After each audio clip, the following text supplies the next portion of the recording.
Buenas tardes, queridos amigos. Bienvenidos a Vladimir a la Una. Antes de presentar a nuestro invitado del día de hoy, quiero hacer mi comentario de todos los lunes.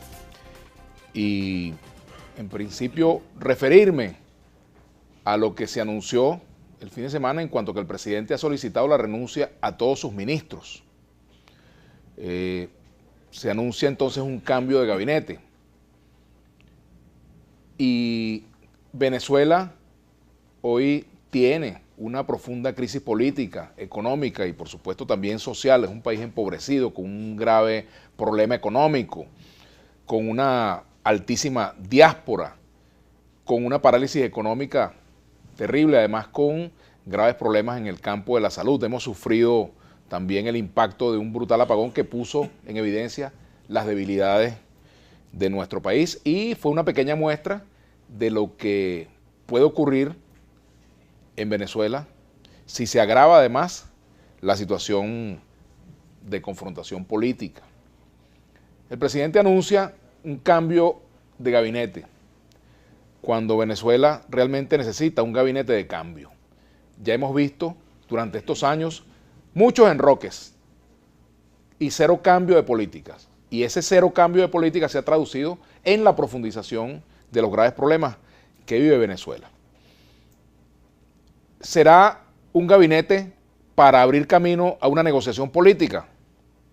¿Será un gabinete para facilitar una solución democrática al conflicto político que se vive en nuestro país? ¿O será un gabinete para atrincherarse más en posturas rudas, en posturas duras, en posturas inflexibles que impidan precisamente canalizar hacia una solución democrática nuestro conflicto como país? Eso está por verse. Paralelamente a este anuncio, pues también mañana tendrá lugar una reunión entre altos voceros de Rusia y Estados Unidos para conversar sobre la situación venezolana. Lamentablemente, los venezolanos entre nosotros no hemos podido resolver nuestro problema. Ojalá que en esta reunión entre representantes de ambas potencias se descarte el uso de la fuerza y se creen condiciones para que efectivamente se abra un compás que facilite una solución política al conflicto interno que vivimos en nuestro país. Son las expectativas que tenemos mientras llega, si es que se concreta, la visita de Michelle Bachelet, la alta comisionada para los derechos humanos, alta representante de Naciones Unidas para esta tarea. Por cierto que ella ha sido víctima de algunos insultos por parte de personajes públicos, nacionales e internacionales. Creo que merece respeto y creo que además hay que conocer la historia de Michelle Bachelet para saber por qué está allí como alta comisionada en materia de derechos humanos. Supo lo que fueron los efectos de una dictadura.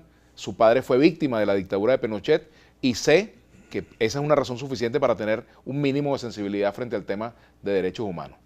Ojalá que de cara a esa visita, si es que efectivamente se concreta, el gobierno dé señales claras de que efectivamente quiere corregir las horribles verrugas que hay en Venezuela en materia de derechos humanos, liberar a los presos políticos, facilitar que los presos tengan condiciones dignas, aquellos presos comunes que están en cárceles que parecen un infierno, y también, por supuesto, respetar el ejercicio del periodismo. Hemos visto también agresiones terribles a los periodistas en los últimos días que no podemos compartir. Hasta aquí mi comentario de hoy. Bueno, le doy la bienvenida a Claudio Fermín, quien es el máximo dirigente del movimiento Soluciones. Bienvenido, Claudio. Bueno, muchas gracias, Vladimir, por tenerme acá de nuevo.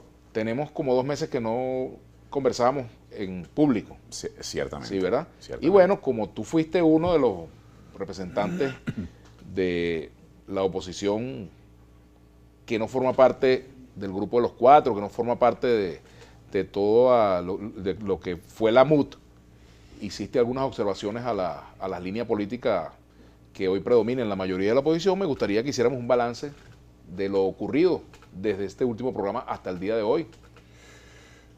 Mire, yo debo comenzar ese balance extendiendo el tema que tú introdujiste. que fue una radiografía, una fotografía del país. Si nosotros tomamos una foto, digo foto de manera metafórica, si estudiamos las cifras, los servicios públicos, la calidad de vida, la conducta diaria de la gente al tomar el transporte si lo consigue o al ir a su trabajo si lo tiene, si nosotros comparamos el país de comienzos de año, de enero, con el país de hoy, cuando estamos ya a 2 meses y medio de este año 2019, estamos a 10 meses ya de la elección de Nicolás Maduro, lamentablemente hay que decir que el país hoy está más deteriorado. Los problemas de salud, y uno se vuelve repetitivo, a veces uno no quisiera andar con la misma temática, pero entonces tendríamos que inventar otro país. Este es el país que tenemos. Los problemas de salud, Vladimir, se han agravado. Ya las redes sociales, por ejemplo, son el mejor servicio público de solidaridad que existe, porque no hay medicinas en las farmacias, como sabemos. El alto costo de la vida, la gente llega a las cajas de un automercado y ya la gente no usa bolsas, no porque no le den bolsas, que es el hecho, sino porque además la gente va a comprar un producto o 2 o 3 nada más porque no tiene para más. Los problemas están a la flor del día. No voy a hacer un inventario de los problemas que los vive todo el país, pero sí quiero lamentar que la gente que lucha para diligenciar soluciones, el dirigente sindical, el dirigente gremial, los dirigentes comunitarios, la gente que lucha para informar al país y para darle volumen a los reclamos del país, el periodista, el locutor, cada día son más maltratados, cada día son más agredidos, como si agrediendo al mensajero usted va a acabar con el mensaje. El problema está en la situación del país.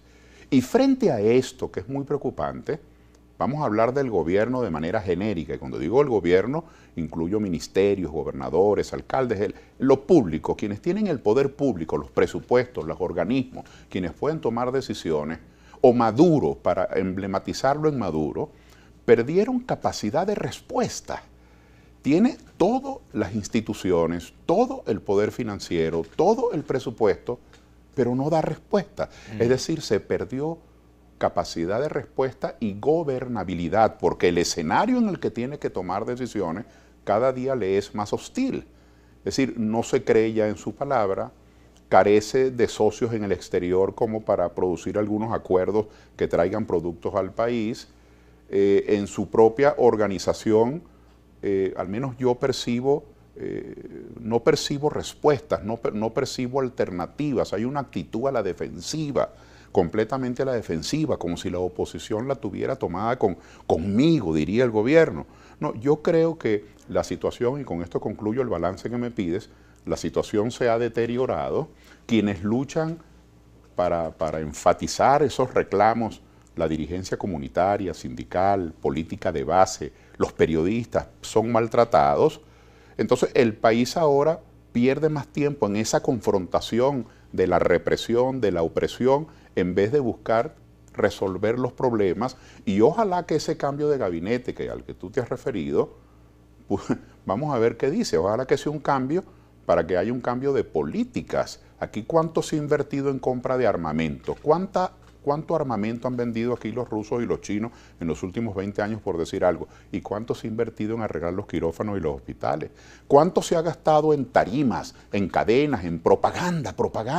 ¿Y cuánto se invierte y se gasta en mejorar los laboratorios en las escuelas? Por ejemplo, el transporte público se ha extinguido, aquí hay pueblos andando a pie. Así que, lamentablemente, iniciamos este programa con un balance muy crítico del país. Ahora, frente a este balance, no basta con denunciar. Hay que denunciar y protestar. Nadie nos puede quitar ese derecho, pero no basta con eso. Hay que proponer soluciones que sean viables. Como dicen quienes apoyan a Juan Guaidó, vamos bien, me lo respondes al regreso. Ya venimos con Claudio Fernández.